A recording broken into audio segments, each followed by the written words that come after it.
화요 모임 마가복음 76강을 시작을 하겠습니다. 겟세마네 동산의 기도라는 제목으로 마가복음 14장 32절부터 42절까지를 오늘은 반만 나누도록 하겠습니다. 32절. 저희가 겟세마네라 하는 곳의 이름에 예수께서 제자들에게 이르시되 나의 기도할 동안에 너희는 여기 앉았으라 하시고 베드로와 야고보와 요한을 데리고 가실새 심히 놀라시며 슬퍼하사 말씀하시되 내 마음이 심히 고민하여 죽게 되었으니 너희는 여기 머물러 깨어 있으라 하시고 좀 나가사 땅에 엎드려 될 수 있는 대로 이때가 자기에게서 지나가기를 구하여 가라사대 아버지여 아버지께는 모든 것이 가능하오니 이 잔을 내게서 옮기시옵소서. 그러나 나의 원대로 마옵시고 아버지의 원대로 하옵소서 하시고 돌아오사 제자들의 자는 것을 보시고 베드로에게 말씀하시되 시몬아 자느냐 내가 한 시 동안도 깨어 있을 수 없더냐 시험에 들지 않게 깨어 있어 기도하라 마음에는 원이로되 육신이 약하도다 하시고 다시 나아가 동일한 말씀으로 기도하시고 다시 오사 보신즉 저희가 자니 이는 저희는 심히 피곤함이라 저희가 예수께 무엇으로 대답할 줄을 알지 못하더라 세 번째 오사 저희에게 이르시되 이제는 자고 쉬라. 그만이다. 때가 왔도다. 보라 인자가 죄인의 손에 팔려오느니라. 일어나라 함께 가자. 보라 나를 파는 자가 가까이 왔느니라. 아멘. 예, 이렇게 여러분을 이게 줌으로 이렇게 만날 때마다 할 때 그 미안하고 고마운 마음, 이 양가 감정이 늘 있습니다. 미안한 건 왜 미안하냐? 그 열심히 말씀을 준비해도 여러분에게 별로 영양가 안 되는 말씀을 늘 이렇게 여러분들한테 나누는 게 미안하고 또 고마운 거는 이렇게 추운 날씨에도 상관하지 않고 늘 들어와서 가난한 마음으로 화답을 해주고 간증을 해주니까 제가 복이 돼서 감사한 마음이 듭니다. 매번 이렇게 성경 말씀을 여러분과 나누면서 느끼는 건데 제가 성경에 대해서 아는 게 없어요. 그, 그, 에, 가방끈이 짧아갖고 이게 속 시원하게 여러분에게 아주 명쾌하게 풀어드리면 좋겠는데 늘 나누고 나면 아이고 야, 정말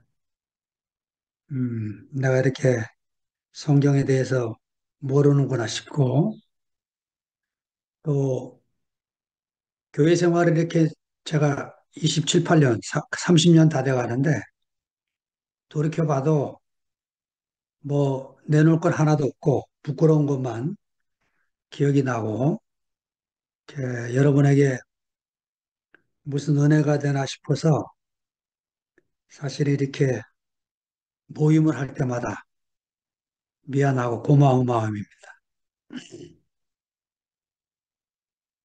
제가 18살에 예수를 믿고 가슴이 뜨거워져서 이제 교회를 열심히 다니게 됐는데 그때 성경을 읽다가 제가 충격을 받은 말씀이 바울이 고린도전서 11장 1절에 이렇게 말하는 거예요. 내가 그리스도를 본받는 자가 된 것 같이 너희는 나를 본받는 자가 되라. 그때 마음이 나도 어느 날 주님을 믿고 따르다 보면 바울처럼 이런 말 할 날이 올까 싶었는데, 갈수록 제가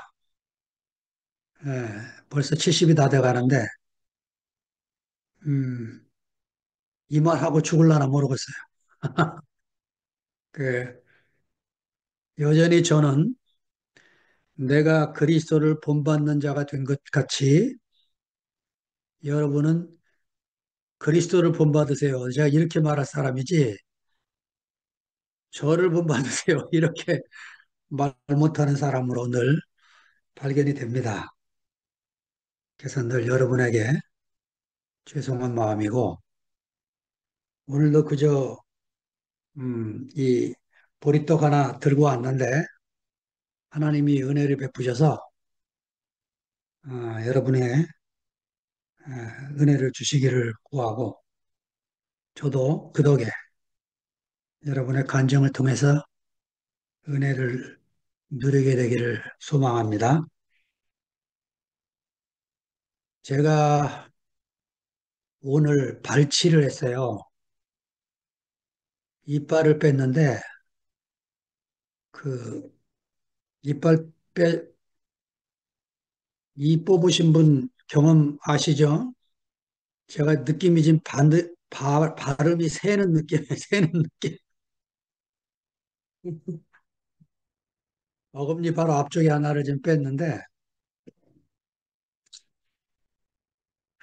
이거 빼고 나서 돌아오면서 생각을 해보니까, 그, 제가 60년대, 70년대 이 젊을 때 살면서 이빨을 어떻게 관리해야 되는지를 한 번도 배워본 적이 없어요. 그래가지고, 그때 뭐, 어른들이 하던 걸 흉내를 낸 거죠. 그래서 콜라병, 사이다병 딸 때 그 오프너가 없으면 이빨로 이제 따는 거야.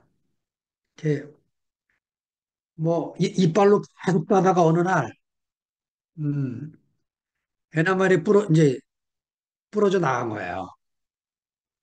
그리고는 이제 그것이 삭고 사가지고 이제 오늘 드디어 빼지 않으면 안 되는 예, 그런 날이 와서 이제 임플란트를 해야 되는 상황까지 왔습니다. 그 지금처럼 이렇게 이빨을 관리해야 되는구나 하는 지식이 있었다면 안 그랬겠죠. 예. 제가 어렸을 때는 이런 지식이 하나도 없었습니다. 당뇨도 지식이 없어서 집사람도 고생을 했어요. 그 성경에 대한 지식이 없고 하나님에 대한 지식이 없어도 삽니다. 사는데 예, 제가 노년이 돼서 이빨을 잃어버리듯이 하나님을 모르고 성경을 모르면 많은 것을 잃어버리고 삽니다. 중요하지 않은 것을 붙들고 사느냐고 가장 중요한 것이 무엇인가를 모르고 살게 되는 거죠. 예, 그래서 성경을 알아가는 게 좀 어려운 부분이고 하나님 말씀을 듣고 하나님을 알아가는 게 어려운 부분이지만 우리가 듣고 나누고 하다 보면 에, 하나님이 우리를 지으신 목적대로 우리가 그 안으로 이끌림을 받아서 우리 인생 말년에 음, 내 뒤에 오는 형제자매들에게 이렇게 한마디라도 선물을 주고 갈 수 있는 그런 사람으로 구비되지 않을까 하는 마음입니다. 오늘 특별히 겟세마네 동산의 기도는 우리 일생에 한 번은 통과해야 되는 예, 절대절명의 순간인 거죠. 인생의 겟세마네 예, 어디에서나 하나님이 나를 끝내시기 위해서 준비해 놓은 이 동산 예, 예수님이 이 씨름하시는 이 장면은 우리도 언젠가는 예, 이 씨름을 통해서 나를 끝내고 내 대신 그리스도가 사는 하나님이 나를 대신해 사시는 이런 세계 안으로 우리가 들어가기 위해서 이런 이제 말씀을 통해서 예수님은 어떻게 끝내셨는가? 그 안에서 하나님은 또 우리를 어떻게 끝내고 이끄시는가 하는 것을 배워가게 되는 거죠. 제가 워치만이 책에서 읽었는데 어디에서 읽었는지 기억을 안 나지만 이런 얘기를 합니다. 야곱에 대해 일생에 대해서 말씀하시다가 그, 그 잽을 짠 권투 선수가 잽을 조금씩 조금씩 맞다가 마지막에 카운터 펀치를 딱 맞아서 기절하는 이런 사람도 있고 형제들 중에 어떤 사람은 초장부터 카운터 펀치 맞아가지고 쭉 뻗은 다음에 잔잽을 계속 맞고 살아가는 그런 케이스가 성경 안에 두 케이스가 다 있다는 거죠. 예. 저 같은 경우는 이제 잔잽을 수도 없이 맞다가 예, 이제 70이 다 돼서 카운터 펀치를 맞고 여러분 앞에서 이렇게 늘 두려운 마음으로 늘 조심하는 마음으로 여러분에게 내놓게 되는 그런 사람이 됐습니다. 안 그랬으면 아마 저도 꽤나 잘난 체하고 살 사람인데 하나님이 그냥 카운터 펀치를 하나 매기셔갖고 제가 이 겟세마네 동산의 기도를 예, 뭐 제 얘기로 할 수 있는 예, 그런 시간을 갖게 된 게 감사가 됩니다. 32절을 읽겠습니다. 저희가 겟세마네라 하는 곳의 이름에 예수께서 저희 아들에게 이르시되 나의 기도할 동안에 너희는 여기 앉았으라 하시고 이 겟세마네라고 하는 이 이름의 뜻은 여러분도 아시다시피 이게 아람어로 기름 짜는 틀이라는 그런 뜻이 있다는 거죠. 예. 이 겟세마네 동산이 있었고 그 예수님과 그의 제자들이 자주 이곳에 가서 모였다 하고 요한복음 18장 1, 2절에 기록이 돼 있고 가룟 유다도 여기를 잘 아는 곳이다. 이렇게 써 있습니다. 아, 에, 원간에서 기름을 짜잖아요. 저도 이제 깨 농사를 좀 지어서 그 기름을 짜러 가면 벌써 방앗간 다 도착하기도 전에 고소한 냄새가 퍼지는 거죠. 예. 예.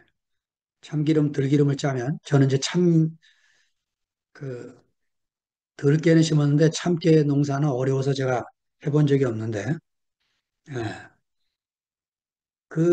제가 어린 시절 저희 집이 도시 빈민촌에 살았는데 달동네라고 하는 여러분 들기름, 참기름을 탁 짜고 나면 깻묵이 나와요. 깻묵. 저희 집은 먹을 것이 없어서 그걸 얻어다 먹었습니다. 그 깻묵을 예, 국물에 풀으면 아무 맛이 없어요.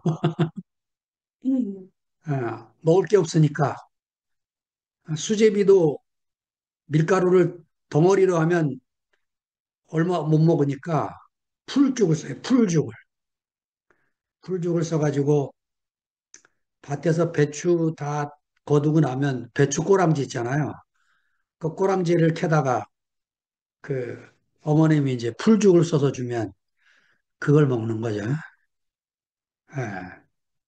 망원동 달동네 살면서 그런 이제 고생을 한 기억이 나는데 하나님은 깻묵이 필요한 게 아니고 예, 들기름, 참기름이 필요하세요. 그래서 겟세마네라는 곳으로 우리를 이끄셔갖고 예, 딜 이제 짜버리는 거죠. 예. 잔잽을 맞아서는 이게 안 나오고 나 이제 카운트 펀치를 맞으면 예, 나는 뭐 죽겠다고 난리인데 주변 사람들이 너무 좋아하고 막 기뻐하고 감사하고 이제 그런 일들이 벌어지게 되는 거죠. 음. 또 지내고 나면 그게 내게도 복이 됐구나 하는 걸 이제 알게 되죠. 교회 생활은 겟세마네 동산이 열리는 곳이죠. 그래서 이상해요, 진짜. 하여튼 하나님이 나를 끝내시려고 그 도시락 싸갖고 쫓아다니는 사람이 있어요. 그래가지고 반드시 하여튼 외나무 다리에서 만나서 하여튼 끝날지는 피할 길이 없는 그런 자리를 만나게 됩니다. 이거 뭐 어쩔 수 없어요, 뭐. 어?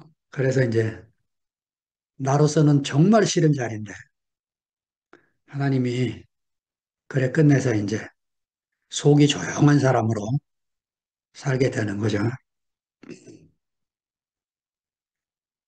이제 마가가 예수님 모습을 그 기도하는 모습을 자주 그려요. 예, 홀로 기도하시기도 하시고 또 기도를 가르치기도 하시고 이런 이제 모습을 그리신데 여기 본문에 제 아들이 아직 기도할 수 있는 단계에 이르지 못하니까 예수님이 너희는 여기 앉아 있어라 이렇게 말씀하시고 예수님 혼자 이제 기도하러 가신 거죠. 자, 기도가 뭐냐? 저도 이제 이 잘못된 기도를 배워가지고 그 남에게 보이기 위한 기도를 얼마나 많이 했는지 제가 정말 이 교회를 만난 게 큰 복이 됐어요.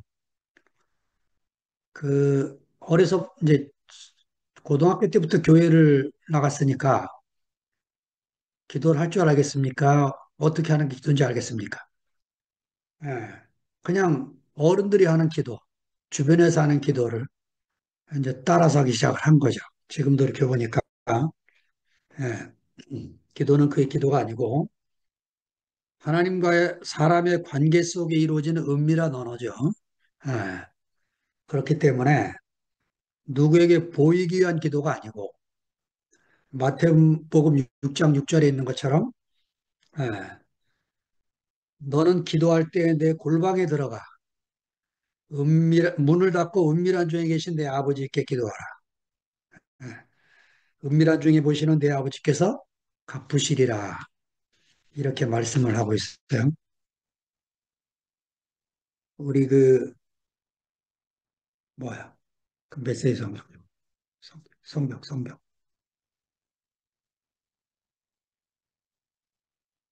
그 메시지 성경을 보니까 이 마태복음 6장 6절을 아주 놀랍게 풀으셨어요. 유진 피터슨의 도움으로 우리 한번 이 은밀한 중에가 두 번 나오는데 기도가 어떤 것이냐? 예수님이 말씀하시는 기도 이렇게 번역하셨어요. 너희는 이렇게 하여라. 하나님 앞에서 연극하고 싶은 유혹이 들지 않도록 조용하고 한적한 곳을 찾아라. 할 수 있는 한 단순하고 솔직하게 그 자리에 있어라. 그러면 초점이 너희에게서 하나님께로 옮겨지고 그분의 은혜가 느껴지기 시작할 것이다. 이게 기도라는 거죠. 예, 그 조용하고 은밀한 곳에 홀로가 있어서 하나님을 묵상하고 잠잠히 말씀 안에서 기다리고 있다 보면 음, 마음이 옮겨지는 것을 경험하게 되어진다는 거죠. 예수님이 기도를 이렇게 가르치는 이유가 당시 유태인들의 기도는 사거리 광장에서 손을 높이 들고 하늘을 우러러서 서서 하는 기도가 유태인들의 기도였어요. 그러니까 이렇게 남에게 보이기 위한 기도가 얼마나 쓸모없는 기도인지를 예수님이 가르치시기 위해서 이런 말씀을 지금 하고 계시는 거죠. 은밀한 언어입니다. 예. 그냥 사랑하는 사람끼리 나누는 언어는 둘이 아주 은밀한 얘기를 했는데 어디 가서 떠벌리면 굉장히 창피하잖아요. 그죠? 부끄럽고 그런 것처럼 내가 하늘에 계신 하나님과 나는 그 언어, 그 은밀한 언어를 내가 누리고 사는 이런 것이 기도다는 것을 말씀하고 계시는 거죠. 자, 33절에 베드로와 야고보와 요한을 데리고 가실새 심히 놀라시며 슬퍼하사. 그러니까 12제자를 따로 두시고 그 중에 이제 세 사람을 뽑아갖고 예수님이 겟세마네라고 하는 곳으로 동산에 가서 지금 따로 세 사람과 함께 기도처로 지금 가고 있는데 심히 놀라시며 슬퍼하사 이렇게 쓰는 거죠. 자, 성령이 우리에게 오신 것은 그 주님을 예수의 증인이 되기 위한 거죠. 그러니까 베드로와 야고보 요한도 주님의 증인이 되기 위해서 따로 12자 중에 또 따로 뽑아서 이 사람들이 다 성경을 쓴 사람들이에요.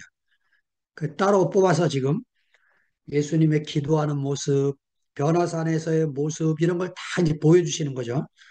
그래서 그들이 성서를 쓰도록 그들이 경험한 예수를 자기 말로 쓰도록 그렇게 이끄시고 계시는 거죠.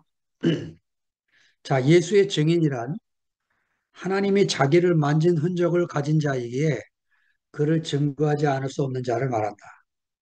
네.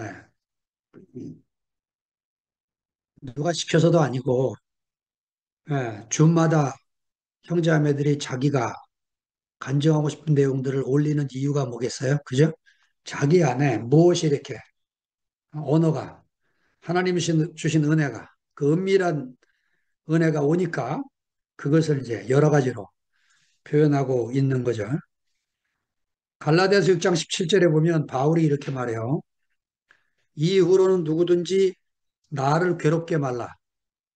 내가 내 몸에 예수의 흔적을 가지노라. 이렇게 말해요.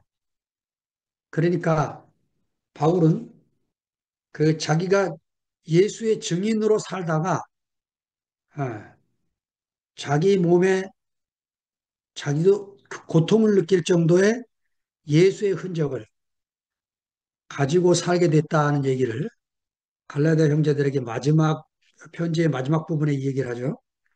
메시지 성경에서 찾아보니까 이렇게 표현해요. 내 몸에는 예수를 섬기다가 얻은 상처 자국이 있습니다. 이렇게 말을 해요. 그러니까 주님의 증인으로 사니까 그 얻게 되는 그 고통, 육체 안의 흔적을 지금 이제 말하고 있는 거죠. 저는 뭐 예수를 따르다가 무슨 뭐 예수의 흔적이 있는 사람은 아니고 제가 예수님을 섬기다가 얻은 게 교회 생활 안에서의 부끄러움입니다. 아, 그러니까 내가 뭐 주님이 주실 만한 상급을 받을 만한 무엇이 있는 사람이 아니고 바울은 운동장에서 경주하는 선수 고린도서에 그 얘기를 하면서 마지막에 받을 면류관을 향하여 자기가 달리고 있다는 얘기를 하는데 저는 뭐 그런 면류관은 둘째치고 내가 하나님 나라에서 이렇게 살게 된 것만으로 감사한 사람으로 살고 있어서 아무 자랑이 없는 사람입니다. 자, 심히 놀라시며 슬퍼하사 그러셨는데 예수님이 이 마가복음에 놀라다는 단어가 많이 나옵니다. 그동안 여러분 같이 좀 나눴죠? 예. 이 놀람은 여기 써 있는 놀람은 슬픔과 괴로움이 담긴 놀람입니다. 놀라다는 히라보 단어가 많아요. 많은데 여기 놀란다는 말은 그런 슬픔과 괴로움이 담겨 있는 놀람인데, 그 10장 32절에 보면 이런 구절이 나와요. 예루살렘으로 올라가시는 길에 예수께서 제 아들 앞에 서서 가시는데 저희가 놀라고 쫓는 자들은 두려워하더라. 그러니까 이 그림도 이상해요.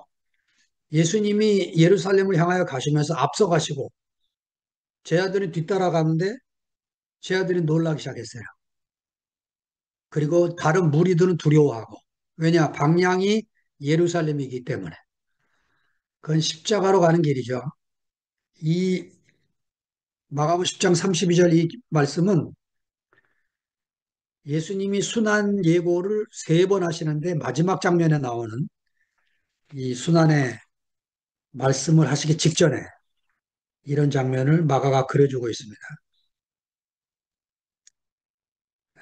음, 저도 이 대국교회를 만나서 왜 오게 됐느냐? 인격의 영광이 보였어요. 그러니까 그 내가 그리스도를 본받는 것처럼 너희는 나를 본받으라 하는 분을 만났어요. 그런 본을 내 앞에 보여주는 분을 만나서 제가 따라오게 된 거죠. 교회 온 지 한 1, 2년 만에 아이고 잘못 왔다 하고 후회가 됐어요. 야, 내가 도저히 갈 수 없는 게 결국은 제 뒤에 누가 또 오게 됐냐면 연희동 교회 목사님 한 분이 와가지고 저처럼 똑같이 형제들을 데리고 살았어요. 저도 형제들을 데리고 살고 야, 일이 있다면 도망가고 싶은 마음이 수도 없이 드는 거죠. 결국은 그 연희동 교회 목사님은 그냥 예, 그 떠나셔서 지금 어디 뭐 저 지방 어디 계신다는데 나머지 같이 살던 형제들 다 흩어졌고 어떻게 사시는지 모르겠는데 저도 아마 갈 수 있는 무슨 길이 있으면 저도 도망갔을 거예요. 근데 아무리 눈 씻고 자도 없더라고. 그러니까 이 인격의 영광이 안 보이면 도망갈 텐데 이게 그냥 앞에 떡 버티고 있으니까 도망갈 수도 없고 음, 따라갈 수도 없고 이거 진퇴양난 완전히 뭐 예, 이렇게 이제 잽을 맞고 살다가 드디어 이제 때가 돼서 카운터 펀치를 맞게 됐습니다. 그 인생의 영광이 뭐냐? 사람 안에 하나님이 표현되는 거죠. 이게 내가 뭘 하고 싶어서 내가 하나님을 표현해야지 이게 아니고 끊임없이 내가 안 되는 자리로 가는 거죠. 그 안 되는 자리로 가는데 하나님이 쓰시겠다는 겁니다. 이번 겨울 집회도 저는 죽으라고 안 가려고 하는데 하나님이 오시는 거예요. 결국은 끌려가서 제가 두 번 말씀을 전하고 왔는데 아이고 말씀 전하고 돌아와서 얼마나 부끄러운지 저는 제가 한 말씀을 두 번 못 들어요. 부끄러워서. 너무너무 창피해서 제가 말씀해 놓고는 한 번도 안 듣습니다. 왜냐면 그걸 다시 들으면 얼마나 부끄러운지 제가 너무너무 부끄러운 거야. 못 들어. 제 심정 여러분이 알라는 모르겠네. 그- 그런데 하여튼 하나님이 못하겠다는 사람은 갖다 쓰시고, 하겠다는 사람은 안 쓰시고, 이런단 말이야. 그러니까 이게 참 환장하는 거죠. 어?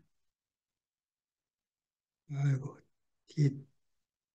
오래 땀나네. 야, 여러분 앞에 이런 얘기 하려니까 진짜. 자, 34절 읽습니다. 말씀하시되 내 마음이 심히 고민하여 죽게 되었으니 너희는 여기 머물러 깨어 있으라 하시고 내 마음이 심히 고민하여 죽게 되었으니 제가 여기 볼트만의 은총을 경험한 불안에 대해 쓴 이유가 볼트만이 이 구절을 해석을 하면서 무슨 얘기를 했냐면 이런 얘기를 합니다. 인간은 불안 속에서 그리스도의 불안에 참여한다. 불안은 극복할 수 없지만 그리스도로 구원된다. 그러니까 예수님도 불안에 떨었고 두려움과 심히 고민에 죽기 직전까지 몰려갔다는 거죠. 그 불안을 극복하는 것도 은혜지만 불안이 극복되지 않은 상태도 은혜라는 거예요. 그게 은총을 경험한 불안이라는 거예요. 그러니까 감정 상태가 좋아져서 내가 은혜가 되고 감사합니다. 이게 아니고 내 감정이 그대로 남아있어요. 괴로운 감정이. 그대로. 근데 내가 그 괴로운 감정을 가지고 겟세마나에 참여하고 있다는 거예요. 예. 이 글이 궁금하시면 그 몰트만 시리즈가 한국에 번역되어 나와 있으니까 도서관에 아마 다 있을 거예요. 예, 이 부분을 여러분이 찾아서 은총을 경험한 불안을 찾아서 읽으시면 예, 저는 정말 크게 은혜가 됐습니다. 아하, 그 우울증 약을 먹어야 되는 분들이 있어요. 꼭 드셔야 됩니다. 그런데 우울증 약을 먹어도 해결이 안 되는 사람들이 있어요. 자, 이때 내가 이 우울한 감정 때문에 하나님과 나와의 거리감을 너무 심하게 느끼게 되는 건 속는 거라는 거예요. 그건 속는 겁니다. 그러니까 내 감정과 내 환경은 하나도 변한 것이 없을지라도 예, 무화과 나무에 열매가 하나도 없고 우리의 양이 없고 외양간에 송아지가 없어도 아무것도 내가 바란 게 없어도 하나도 내가 기도한 게 응답이 안 됐어도 예, 여전히 하나님의 은총은 나와 함께하고 있고 예, 내 감정과 상관없이 그분이 내게 돼 있다는 사실을 놓치면 안 된다는 거예요. 예. 제가 얼마나 감사했는지 몰라요. 이 몰트만의 이 글을 읽고 여기 너희는 여기 머물러 깨어 있어라. 그 두 동사가 모두 다 명령어입니다. 머물러라, 깨어 있어라. 야, 그러니까 예수님이 얼마나 이 조급하고 답답하고 외롭고 괴롭고 힘들면 그 지금 예수님 마음을 하나도 모르잖아요. 그래도 그 세 제자들이라도 옆에 있어주면 좋겠는 거예요. 어? 얼마나 힘들면. 그러니까 지금 그 예수님이 마주하고 있는 이 두려움, 어? 고통, 치가 떨리는 외로움, 이 극도의 이 그 상황, 이 죽음을 향하여 지금 가고 있는 이제 마지막에 겟세마네 동산까지 왔으니까 이제 내일은 법정에 끌려가서 이제 재판받고 죽을 상황, 이 기가 막힌 상황 앞에서 예, 누구든지 자기 옆에 있어서 함께 좀 어? 자기와 함께 해주기를 원하는 이 갈망이 예수님 안에 있었던 것이죠. 정말 이 자리에 우리가 그 끌려가는 거죠. 뭐 내가 어떻게 가겠어요, 이 자리를요. 예, 끌려가서 그 만시창이가 되고 죽음을 통과하고 나면 이상해요. 내가 내가 다른 사람이 돼 버렸어요. 전에 내가 이런 사람이 아니었어요. 완전히 다른 사람이 돼서 예, 저에 대해서 털끝만큼도 무슨 얘기를 하고 싶지 않아. 예, 그러니까 그래도 저도 이 정도 나가지고 뭐 좀 할 줄 아는 게 있는데 어? 그래도 이런 건 좀 교회에 도움이 되지 않나? 이런 것들이 싹 날아가 버리고 예, 최정리 목사님이 고백한 것처럼 그냥 살게만 해줘도 감사한 교회에서 나를 쫓아내지만 않으면 살게만 해줘도 감사한 그 자리에서 함께 살게 되는 거죠. 예, 주님이 앞서서 이 길을 가셨기 때문에 우리가 갈 수 있는 거지 아, 아무도 갈 수 없는 길이죠. 예, 아담 안에서는 멍청하고 바보스러운 길을 예, 아무도 안 가는 거죠. 그 35절 읽습니다. 조금 나아가서 땅에 엎드려 될 수 있는 대로 이때가 자기에게서 지나가기를 구하여 조금 나아가다 이제 이 조금 나아갔다는 게 누가복음 22장 41절에 보니까 돌 던질 만큼 거리로 갔다 이겁니다. 돌 던지는 것도 뭐 야구 선수가 던지면 멀리 던지겠지만 예, 이렇게 이제 몇 메타 예, 소리가 들랑말랑하는 그 거리에서 예수님이 지금 기도를 시작하시고 있다는 거예요. 자, 자세를 보니까 땅에 엎드린 모습입니다. 평상시에 예수님은 이렇게 기도 안 했어요. 평상시에 기도는 예수님이 그 6장의 기도와 7장의 기도를 보니까 하늘을 우러러 손을 높여 드시고 축복하시고 기도하는 장면이 나오세요.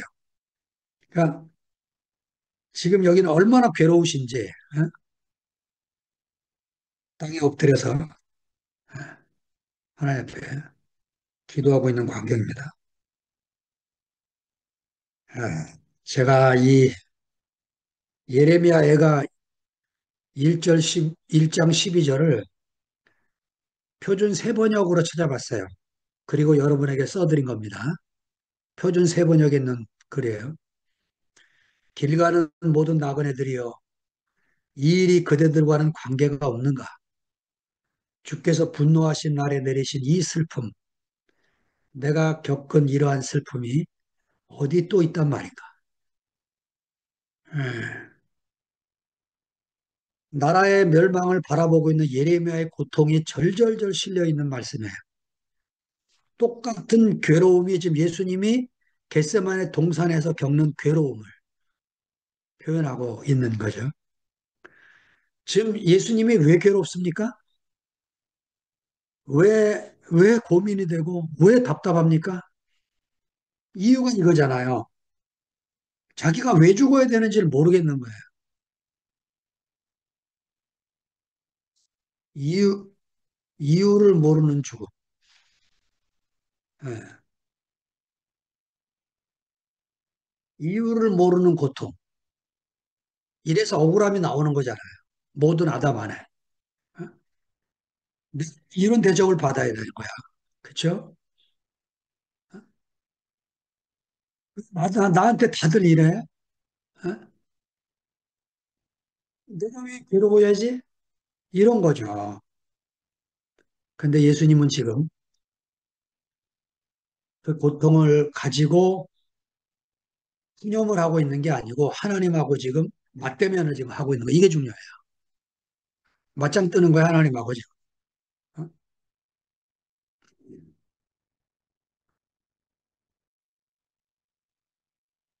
의리적으로 말하면 뭐 우리 죄를 위해서 이렇게 단답형이 나오지만 그건 교리죠, 교리.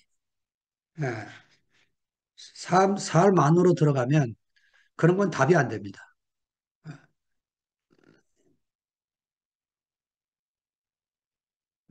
오늘 36절까지만 하고 제가 말이 자꾸 새서 여기까지만 하겠습니다. 자, 가라사대 아바 아버지여 아버지께는 모든 것이 가능하오니 이 잔을 내게서 옮기시옵소서. 그러나 나의 원대로 마옵시고 아버지의 원대로 하옵소서 하시고. 자, 여기 아바 아버지요 그랬는데요. 이게 아람어로 아빠입니다. 아빠. 아빠 아버지. 예. 그러니까 우리 애들이 이제 어렸을 때 자기 아버지 볼 때 아빠라고 부르잖아요. 똑같이 예수님이 지금 그 처절한 자리에 가셔서 어린아이가 아버지한테 매달리듯이 그렇게 이제 간구하는데 그 유명한 학자가 있어요. 이 제이 예레미야스라는 이 학자가 예수의 기도라고 하나 짧은 책을 유명한 책을 냈는데 거기에 이런 문장이 나옵니다. 예수께서 하나님을 아빠로 부른 것은 전혀 새롭고 절대적으로 새로운 것이다. 왜 하나님을 이렇게 부른 사람이 없어요. 돌 맞아 죽죠. 이렇게 부르면. 예. 하나님의 이름이 너무 거룩해서 망령되이 일컫지 말라고 십계명에 써 있기 때문에 하나님을 이렇게 부를 수 있는 사람 아무도 없어요. 근데 예수는 하나님을 이렇게 부르고 있는 아빠 아버지요. 예. 이것도 이제 아버지오면 아버지오고 뭐 아빠면 아빠지 뭐 아빠 아버지였겠어요. 이게 마가가 아람어를 모르는 사람들 때문에 이렇게 이제 단어 두 개를 갖다 붙인 거죠. 오직께는 모든 것이 가능하오니 이게 예수님의 믿음이었어요. 예, 그래서 마가복음 9장 23절에 보면 귀신 들린 아들의 아버지가 내 아들을 고쳐달라고 왔더니 제자들이 못 고쳤습니다. 선생님 할 수 있거든 내 아들을 고쳐주옵소서 하니까 예수님 대답이 그거잖아요. 할 수 있거든이 무슨 말이냐? 믿는 자에게 능치 못할 일이 없다. 이 조영기 목사님 좋아하는 구절. 예. 네 믿음이 없어 그렇지. 믿으면 다 고친다. 예수님이 하신 말씀이 그거잖아요. 아버지께는 모든 것이 가능합니다. 10장 27절도 부자 청년이 예수님이 그 네 재산을 다 팔아 가난한 사람에게 나눠주고 나를 쫓아라 그랬더니 근심하며 갔잖아요. 등을 돌리며 가는 그 부자 청년을 보면서 안타까워서 예수님이 비유 하나를 드렸잖아요. 낙타가 바늘길을 통과하는 것이 부자가 천국 가는 것보다 더 쉽다. 이 얘기를 하니까 깜짝 놀라는 거죠, 제 아들이. 그러면서 주여, 그러면 누가 감히 구원을 받을 수 있겠습니까? 이렇게 말하니까 예수님이 하신 말씀이 이 말씀입니다. 사람으로는 할 수 없으되 하나님으로는 다 할 수 있느냐. 예. 저는 여러분과 함께 이제 이런 모임을 가질 때마다 느끼는 느낌이 하나 있는데 사람으로는 할 수 없는데 하나님으로는 할 수 있어서 저와 여러분이 만나서 이렇게 줌을 나누고 있어요. 저도 가능성이 조금이라도 있으면 이 상황에서 어디론가 튀었을 거예요. 예. 제가 그렇게 신뢰하고 그렇게 믿고 따랐던 분의 입에서 그런 말이 튀어나올 때 정말 충격이었어요. 아, 공교회에서 두 노선이 있으면 안 되지 하시는데 그 일반 교회 목사들이 밑에 있는 목사 쫓아낼 때 쓰는 말이거든. 저는 연례 목사를 한 번도 목사라고 생각해 본 적이 없어요. 목사님이라고 불렀지만 예, 내 앞에 그 인격을 보여줘 가는 한 본이었어요.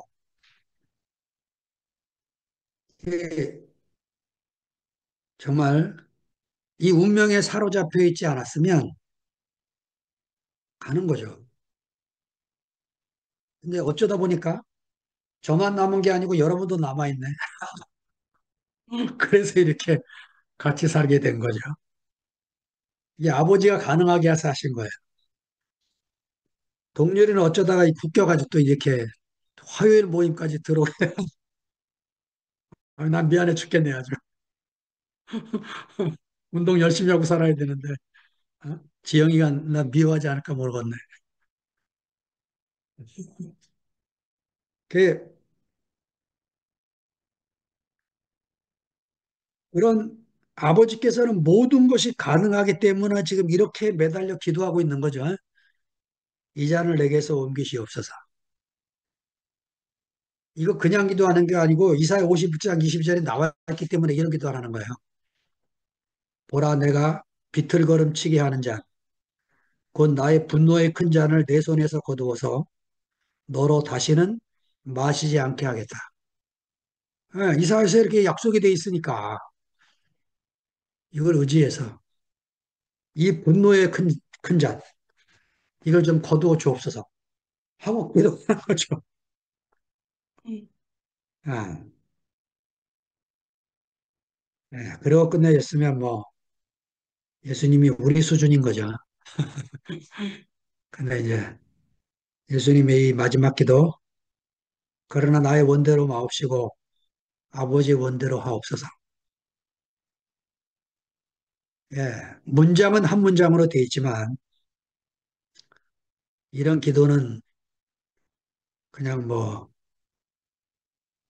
의생활 하다 보면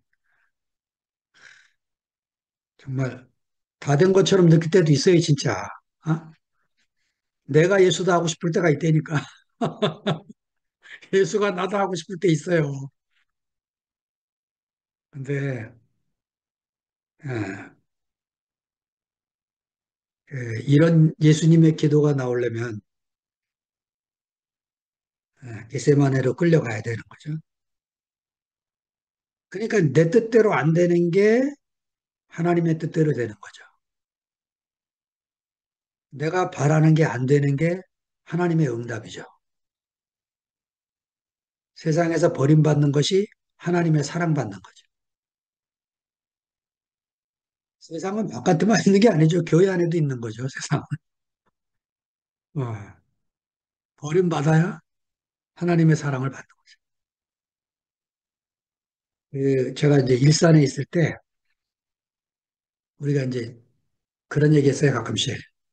아이고, 이렇게 따시기가 많냐, 따순이가 많냐, 그러면서 산 적이 있었는데, 따시기가 뭐냐면 따뜻한 거 되게 좋아하는 형제들이 있어요.